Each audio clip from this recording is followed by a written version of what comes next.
Assalamualaikum warahmatullahi wabarakatuh. Perkenalkan, saya Alimatur Rasyidah, NPM 220130100006, kelas Bela Negara G157. Dengan dosen pengampu, yang pertama ada Ibu Dwi Wahyuning Tias, SPD MA, kedua ada Bapak Profesor Dr. Andes Lukman Arif, MSI. Nilai bela negara yang diangkat sebagai topik adalah kesadaran berbangsa dan bernegara, program studi akuntansi. Bela negara merupakan sikap maupun tingkah laku masyarakat yang dijiwai karena kecintaan terhadap Negara Kesatuan Republik Indonesia yang berlandaskan Pancasila maupun Undang-Undang Dasar 1945 saat menciptakan keberlangsungan kehidupan bangsa dan negara dengan utuh. Terdapat 5 nilai-nilai bela negara. Yang pertama, cinta tanah air. Kedua, kesadaran berbangsa dan bernegara. 3, keyakinan Pancasila sebagai ideologi negara. 4, rela berkorban untuk bangsa dan negara. 5, memiliki kemampuan awal bela negara. Nilai yang akan saya ambil dalam topik pembahasan kali ini yaitu nilai kesadaran berbangsa dan bernegara. Kesadaran berbangsa dan bernegara berarti seorang individu memahami secara sadar dan memiliki rasa tanggung jawab terhadap bangsa dan negara sebagai seorang warga negara. Individu yang memiliki kesadaran berbangsa dan bernegara menaruh kepentingan bersama di atas kepentingan individu maupun golongan. Selanjutnya, mengenai peran akuntan dalam menanamkan nilai kesadaran berbangsa dan bernegara. Dalam konteks akuntansi, kesadaran berbangsa dan bernegara sebagai bentuk implementasi dari nilai bela negara dapat diwujudkan dengan komitmen entitas pemerintah atau badan sektor publik untuk menjalankan tugas mereka dengan integritas, transparansi, dan akuntabilitas dalam pengelolaan dana publik. Ini mencakup penyediaan laporan keuangan yang akurat dan terbuka, pematuhan dengan prinsip-prinsip etika akuntansi, dan pengelolaan sumber daya publik dengan pertimbangan yang baik. Terdapat beberapa prinsip yang dapat diterapkan oleh seorang akuntan untuk mengimplementasikan nilai bela negara, yaitu kesadaran berbangsa dan bernegara. Pertama, prinsip kejujuran. Prinsip ini menekankan pentingnya integritas.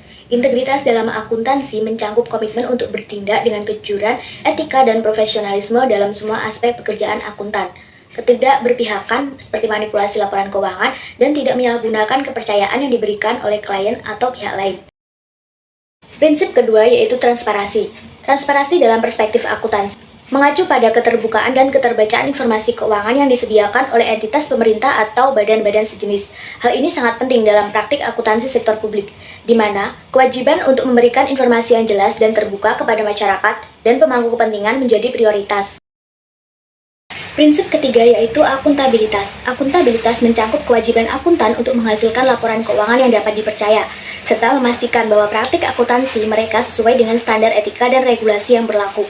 Kesadaran ini mendorong akuntan untuk bertanggung jawab secara moral dan profesional, menciptakan lingkungan akuntansi yang mendukung pembangunan ekonomi yang berkelanjutan dan berkeadilan. Selanjutnya yaitu tingkatkan skill di bidang IT. Nah, selain menerapkan ketiga prinsip tadi, seorang akuntan juga perlu mengembangkan skill di bidang teknologi informasi. Meningkatkan skill IT bagi akuntan penting untuk meningkatkan efisiensi, akurasi, dan keamanan dalam pengelolaan data keuangan. Hal ini bukan hanya bentuk profesionalisme, tapi juga implementasi nilai bela negara melalui kontribusi positif terhadap transparansi, pertumbuhan ekonomi, dan ketahanan negara. Selanjutnya ada ide inovasi akuntan dalam meningkatkan peran sosial dan kontribusi terhadap kemajuan negara. Yang pertama, menciptakan pedoman etika yang kuat dengan mengembangkan kode etik. Ini menggarisbawahi pentingnya integritas, transparansi, dan kepatuhan pajak sebagai prinsip. Yang kedua, meningkatkan pelatihan dan pendidikan secara rutin, meliputi tanggung jawab sosial dan peran akuntan dalam pembangunan berkelanjutan kepada para praktisi. Ketiga, berperan aktif dalam program pengentasan kemiskinan dengan membentuk tim atau komite khusus pada penyusunan program sosial. Yang keempat, peningkatan literasi keuangan kepada masyarakat. Ini bisa dilakukan dengan menginisiasi program literasi keuangan yang dapat diakses oleh masyarakat umum untuk membantu mereka mengelola keuangan pribadi dengan lebih baik, mengadakan sesi pelatihan dan konsultasi gratis bagi kelompok masyarakat yang rentan terhadap kemiskinan. Kesimpulan pada pembahasan kali ini yaitu pembuatan laporan keuangan berkualitas memberikan gambaran jelas tentang kondisi keuangan perusahaan yang akan bermanfaat bagi para pemangku kepentingan baik internal maupun eksternal. Selain manfaat bisnis, transparansi dan akuntabilitas juga berdampak positif pada pembangunan nasional dengan meningkatkan pengawasan pemerintah terhadap perusahaan dan mendorong integritas. Kesadaran bela negara menjadi pendorong utama untuk menciptakan lingkungan akuntansi yang berintegritas.